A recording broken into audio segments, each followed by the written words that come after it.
Magsagawa ng escape plan at gawin ito ng 2 beses kada taon. Kasama na dito ang fire exit drill at evacuation plan kasama ang pamilya. Maglagay ng portable fire extinguisher sa loob ng bahay upang maapula agad ang maliit pa lamang na apoy. Ilagay ito sa tamang lalagyan na madaling makita. Alamin na rin kung paano gamitin ang ating portable fire extinguisher. Ugalihing i-check ang ating LPG tank, hose at saka regulator. Palaging i-off kapag hindi ginagamit. Ugaliing i-unplug ang ating mga electrical appliances kapag hindi ito ginagamit. Iwasan din ang octopus connection na sanhi ng overloading.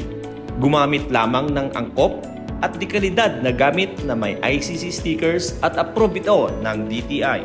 Kung aalis ng bahay, siguraduhin naka-off ang main switch. Kung gagamit ng kandila, ilagay ito sa tamang lalagyan upang maiwasan ang sunog. Siguraduhin na ang lighters o posporo ay hindi mapaglaruan ng mga bata.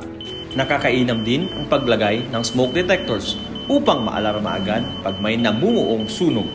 Dapat din na may numero tayo sa pinakamalapit na fire station at siguraduhin na tumawag agad pag may nasusunog.